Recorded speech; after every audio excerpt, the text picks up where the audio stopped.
अस्सलाम वालेकुम। आज जो है रिस्पॉन्सिबल सिटीजन वॉइस और साथ में जो है कर्नाटका राज्य हिंदुಳಿದ वर्ग वेदिके से हमारे शिवराम साहब हैं और रिस्पॉन्सिबल सिटीजन वॉइस से जो है हमारे पाशा भी हैं, डॉक्टर शौकत साहब, हमारे यूसुफ साहब हैं, याकूब साहब हैं, मोहित साहब हैं, फयाज भाई और बहुत सारे आने वाले थे आज, क्योंकि ये बड़ी टीम जो है अब आने वाला इलेक्शन जुम्मा को बरस जुम्मा कर्नाटक और पूरे ऑल ओवर इंडिया का जो लोकसभा इलेक्शन चल रहा है, इस ताल्लुक से जो है आपको बुलाया गया है। जैसे कि आपको मालूम है कि सिर्फ इंडिया का इलेक्शन के लिए सिर्फ इंडिया में नहीं पूरी दुनिया में इसकी तवज्जो दी जाती है और डेमोक्रेसी जो इतनी बड़ी हमारे इंडिया का है तो इसकी सोच और फिक्र जो है पूरी दुनिया में चल रही है। बिलखुसूस इंडिया का इलेक्शन 2024 जुम्मा और बहुत सारे फेसेस में जो अलग अलग स्टेट में चलने वाला है। जैसे आप सबको मालूम है कि इस इलेक्शन का एक इम्पैक्ट इतना बड़ा हुआ है जो इससे पहली बार कभी नहीं हुआ था, क्योंकि पिछले 10 साल से जो है एनडीए गवर्नमेंट यानी बीजेपी जो है इख्तिदार में आकर जो 10 सालों में हिंदुस्तान को लूटा गया है और फस्ताई ताकत बनकर जो है मुसलमानों पर हो, दलितों पर हो, ईसाई पर हो, आदिवासियों पर हो, जो जुल्म ढाया गया है, ये हर तबके का लोग जो है आज इनसे परेशान है। तो इस मौके पर सारे हिंदुस्तान में सारे हिंदुस्तान के कोने कोने में जो है एक इलेक्शन का इतना एक जोर पड़ा हुआ है और बीजेपी को हराने और बीजेपी को डिफीट देने के लिए सब लोग जो है कमर बसे हुए हैं। बिलखुसूस अभी जो कर्नाटका इलेक्शन और मैसूर का इलेक्शन बरोज जुम्मा को होने वाला है। जैसे आपको मालूम है एम लक्ष्मण साहब जो है एमपी कैंडिडेट हैं और उनके अपोजिट जो है ईवीर जो हैं कि महाराजा भी माने जाते हैं और बीजेपी से उन्होंने मुनखिब है। इसी तरह आज मैसूर के लोगों को ये आगाह करना चाहते हैं कि ये पिछले बार जो है बहुत सारा इलेक्शंस में जो है सिर्फ 60 या 62% या 65% हुआ है। इस मर्तबा ऐसा ना हो, क्योंकि ये बेदारी ये मुहिम जो है पूरे हिंदुस्तान में फैली हुई है कि जितना हम लोग जो है इलेक्शंस का जो है वोटिंग जब परसेंटेज जब बढ़ता है तो ये जरूर ये शिकस्त खाएंगे। अब लोगों को मालूम होगा कि आने वाले इलेक्शन के बाद जो दावा कर रही है बीजेपी, इससे जो है सारे हिंदुस्तान की सेक्युलर फैब्रिक, सेक्युलर फोर्सेस जो है परेशान है कि जैसे कि ये 10 साल में जो है कोई डेवलपमेंट नहीं हुआ है, बस फस्ताई ताकत जो है मुसलमानों पर और दलितों पर बहुत सारा जो है जुल्म ढाया गया है। और ये वादा भी कर रहे हैं कि आने वाले जो इलेक्शन के बाद जो हम लोग 400 से ज्यादा इख्तिदार में आएंगे। ये तो सब ट्रेलर है, अब तो जो है स्टोरी अब स्टार्ट होएगा। लेकिन डरना ये बात तो अलग है। देखिए इंडियन कॉन्स्टिट्यूशन के ऊपर जब धब्बा पड़ रहा है तो ये सब शहरियान की जिम्मेदारी होती है कि ये 10 साल तो हम लोग सो के गुजार दिए। हम लोगों की जो गफलत से जो है ये लोग 10 साल जो है हुकूमत चलाया गया है।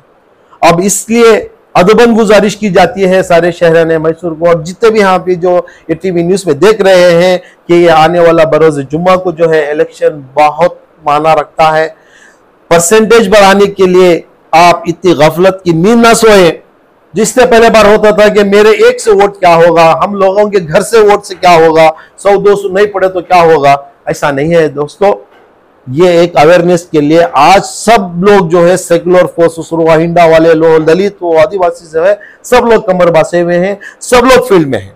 आज हमारी रिस्पॉन्सिबल सिटीजन वॉइस की भी जो है आज चामराजनगर में है, कोलेगाल में है, श्रीरंगपट्टनम में है, चामराजनगर में है, तो सारे जगह जो है फैले हुए हैं। मैं भी जो है अभी हाल ही में जो है उड़पी में एक उलमा करम का जोड़ था, वहां पे भी बुलाया गया था और वहां पे एक नॉन मुस्लिम्स का भी एक सेक्युलर जॉइंट थी, वहां पे भी गया था। अभी तुमकुर में भी हाल ही में जाकर आया। तो ये सारे शहर में, सारे स्टेट में जो है रियासत में इसकी फिक्र चल रही है। तो चलिए आज इस फिक्र को लेकर हम लोग बैठे हुए हैं। तो मुख्तसर से बात करते हुए मैं हमारे शिवराम सर जो अहिंदा आल और कर्नाटका के जो प्रेसिडेंट हैं जागृति वेदिक है, इनको मैं बात करने का मौका देता हूँ। उसके बाद जो हजरात हैं भी तफसील से थोड़ी बात हुई। ಲೋಕಸಭಾ ಚುನಾವಣೆ ಶೋಷಿತ ಸಮುದಾಯಗಳಿಗೆ ದಲಿತ ಹಿಂದುಳಿದ ಅಲ್ಪಸಂಖ್ಯಾತ ಸಮುದಾಯಗಳು ಬಹಳ ನಿರ್ಣಾಯಕವಾದಂಥದ್ದು। ಯಾಕಂದರೆ 10 ವರ್ಷದಲ್ಲಿ ಮೋದಿಯವರು ಅಭಿವೃದ್ಧಿ ಮೇಲೆ ಇವತ್ತವರೆಗೂ ರಾಜಕಾರಣ ಮಾಡೇ ಇಲ್ಲ। ಮೋದಿ ರಾಜಕಾರಣ ಮಾಡ್ತಾ ಇರುವಂಥದ್ದು, ಬಿಜೆಪಿ ರಾಜಕಾರಣ ಮಾಡ್ತಾ ಇರುವಂಥದ್ದು ಧರ್ಮದ ಆಧಾರದ ಮೇಲೆ, ಜಾತಿಯ ಆಧಾರದ ಮೇಲೆ, ಸಂವಿಧಾನವನ್ನು ಬುಡಮೇಲು ಮಾಡ್ತೀನಿ ಅಂತೇಳಿ ಅದರ ಅಭ್ಯರ್ಥಿಗಳು ಘಂಟಾಘೋಷವಾಗಿ ಹೇಳ್ತಾ ಇದ್ದಾರೆ। ಪ್ರಜಾಪ್ರಭುತ್ವಕ್ಕೆ ಬಿಜೆಪಿ ಸರ್ಕಾರ ತುಂಬ ಅಪಾಯ। ಸೊ ಆ ಕಾರಣದಿಂದ ನಾವು ಈ ಬಾರಿ ಚುನಾವಣೆಯಲ್ಲಿ ನಾವೆಲ್ಲ ಜಿಲ್ಲೆಗಳಲ್ಲೂ ಪ್ರವಾಸ ಮಾಡ್ತಾ ಇದ್ದೇವೆ. ಬಿಜೆಪಿಯನ್ನ ತಿರಸ್ಕರಿಸಿ ಬಿಜೆಪಿ ವಿರುದ್ಧ ಮತ ಚಲಾಯಿಸಿ ಬಹಳ ಪ್ರಜ್ಞಾವಂತಿಕೆಯಿಂದ ಬಹಳ ಅರಿವಿನಿಂದ ಈ ಬಾರಿ ಈ ಸಮುದಾಯಗಳು ಮತ ಚಲಾಯಿಸಬೇಕು ಬಿಜೆಪಿ ವಿರುದ್ಧ. ಇಲ್ಲ ಅಂದ್ರೆ ಇದೇ ಕೊನೆಯ ಚುನಾವಣೆ, ನಾವು ಮತದಾನ ಮಾಡುವಂಥದ್ದು. ಮುಂದಿನ 2029ಕ್ಕೆ ನಮಗೆ ಮತದಾನ ಮಾಡುವಂತ ಹಕ್ಕನ್ನೇ ಕಚ್ಕೊಳ್ಳುವಂತ ಕೆಲಸವನ್ನ ಬಿಜೆಪಿ ಸರ್ಕಾರ ಮಾಡುವಂತ ಎಲ್ಲಾ ಅಜೆಂಡಾವನ್ನ ಸಿದ್ಧ ಮಾಡಿ ಇಟ್ಕೊಂಡಿದೆ. ಸೊ ಆ ಕಾರಣಕ್ಕಾಗಿ ಸಂವಿಧಾನವನ್ನು ರಕ್ಷಣೆ ಮಾಡಿಕೊಳ್ಳಿಕ್ಕೆ, ನಮ್ಮೆಲ್ಲರ ಅಸ್ತಿತ್ವವನ್ನು ಉಳಿಸ್ಕೊಳ್ಳಿಕ್ಕೆ ಬಿಜೆಪಿ ವಿರುದ್ಧ, ಮೋದಿ ವಿರುದ್ಧ, RSS ವಿರುದ್ಧ ಮತವನ್ನು ಚಲಾಯಿಸಬೇಕಾಗಿದೆ. ನೋಡ್ರಿ, ಇವತ್ತು ಬಹಳ ಪ್ರಮುಖವಾಗಿ ನಿನ್ನೆ ಒಂದು ಹೇಳಿಕೆಯನ್ನು ಕೊಟ್ಟಿದ್ದಾರೆ ಮೋದಿಯವರು ವಾರಾಣಸಿಯಲ್ಲಿ ಮಾತಾಡ್ತಾ. ಹಿಂದೂಗಳ ತಾಳಿಯನ್ನ ಕಿತ್ತಿ ಮುಸಲ್ಮಾನರಿಗೆ ಕೊಡುವಂತ ಕೆಲಸವನ್ನ ಮಾಡ್ತೇವೆ, ಕಾಂಗ್ರೆಸ್ ಮಾಡುತ್ತೆ ಅಂತೇಳಿ ಹೇಳುವಂತ ಹೇಳಿಕೆ ಇದೆಯಲ್ಲ, ಅದು ನಿಜಕ್ಕೂ ಬಹಳ ಖಂಡನಾರ್ಹವಾದಂಥದ್ದು. ಯಾಕೆಂದ್ರೆ ಸಬ್ಕ ಸಾಥ್ ಸಬ್ಕ ವಿಕಾಸ್ ಅಂತ ಹೇಳ್ತಾರೆ ಮೋದಿಯವರು.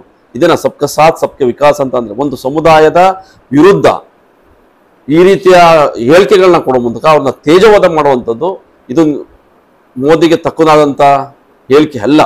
ಯಾಕೆಂದ್ರೆ ಅವರು ಕೆಲಸ ಆಗ್ಲೇ ಇಲ್ದಂಗೆ ಧರ್ಮದ ಆಧಾರದ ಮೇಲೆ ಅವ್ರು ರಾಜಕಾರಣ ಮಾಡ್ತಾ ಇರುವಂಥದ್ದು, ಯಾವುದೋ ಒಂದು ಸಮುದಾಯವನ್ನ ತುಚ್ಛವಾಗಿ ಕಾಣುವಂಥದ್ದು. ಅಂದ್ರೆ ಅವ್ರಿಗೆ ಏನಂದ್ರೆ ಮುಸ್ಲಿಂನ ಈ ದೇಶ ಬಿಟ್ಟು ಓಡಿಸ್ಬೇಕು, ಅವ್ರ ಟಾರ್ಗೆಟ್ ಇರುವಂಥದ್ದು.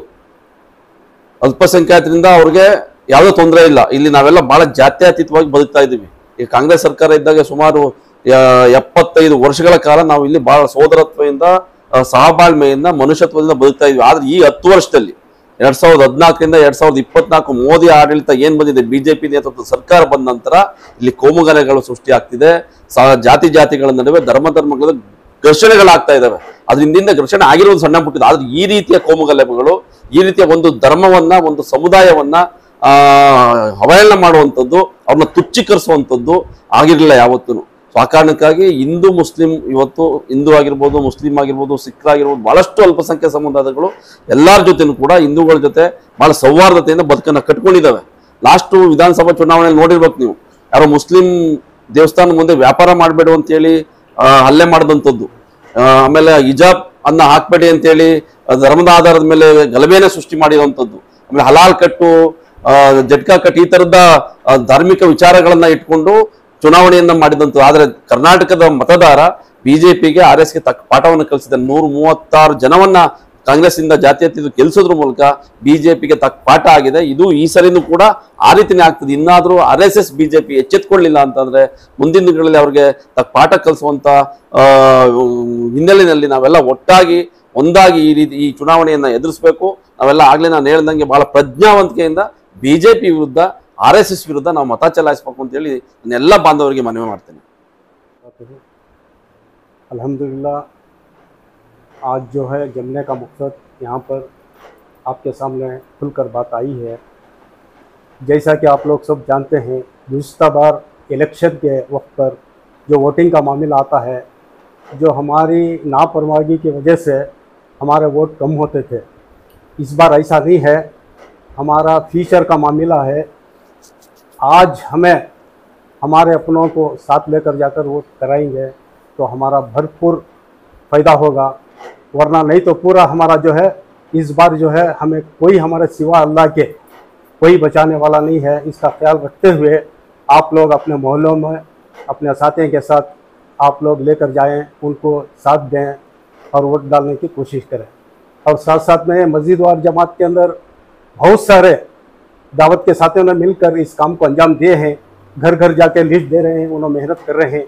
इसी तरीके से अपना हक समझकर आप लोग भी जो है इसके अंदर भरपूर साथ दें और इसे कामयाब करें। अस्सलाम वालेकुम। आज कौम और देश, सारी इंसानियत परेशान है वोट की वजह से।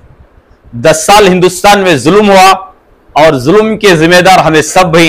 उसकी वजह क्या हो, तो हमें वोट नहीं डाले।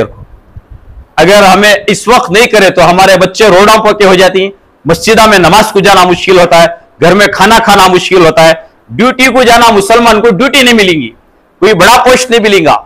अगर इस वक्त नहीं समझे, ना समझोगे तो मिट जाओगे हिंदुस्तान वालों, ना रहेगी दास्तान तक तुम्हारी दास्तानों में।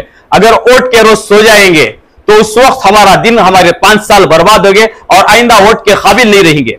एक मुसलमान हज को जाना तो परेशान रहेगा, बस में बैठना तो परेशान रहेगा, सफर करना तो परेशान रहेगा। इस वास्ते कहने मुसलमान है, आपका वोट आप जाय ना करें, सुबह सुबह ही उठे और एक तरफ होकर, एक तरफ बीजेपी को हराने के वास्ते, जालिमा को हराने के वास्ते, इंसानियत को जिंदा रखना और संविधान को बचाने के वास्ते हमें सुबह ही उठना, फजर के बाद पहला वोट हमारा पड़ जाए, हमारे घर के जितने लोग वोट के काबिल सारे के सारे वोट की जगह चले जाए। और आप सबसे दरखास्त है कि वोट के लिए तैयार हो जाए, मुसलमानों को बचाए, हिंदुस्तान को बचाए, जुल्म को बचाए, जुल्म करने वालों से इस इंसानियत को बचाए। और ये बचाने की फिक्र करना है तो हमारे वोट का सही इख्तियार करना, सुबह ही उठना, वोट डालना। कौन सी पार्टी को डालना? ये कीचक पार्टी को डालना जो बीजेपी को हराने वाली है, तकलीफ देने वाली पार्टी से बचने का रहा तो उस रोज सुबह ही उठना। अगर उस रोज सुबह ही नहीं उठे तुम्हारे बच्चे रोड के हो जाएंगे, तुम्हारा एजुकेशन चले जाएगा, लिस्ट में नाम नहीं रहेगा, डिपार्टमेंट में काम भी नहीं रहेंगे, और सेकंड इसके शहरी हो जाएंगे, फिर वोट कभी नहीं मिलेगा। अल्लाह ताला तुमना हमना सभी वोट डालकर हिंदुस्तान को बचाने के वास्ते, संविधान को बचाने के वास्ते हम सब एक होकर सारी इंसानियत को अल्लाह जिता दे, इसके वास्ते दुआ करूंगा और सब वोट डालने की कोशिश करें। जी वाखिर दावाना अल्हम्दुलिल्लाहि रब्बिल आलमीन।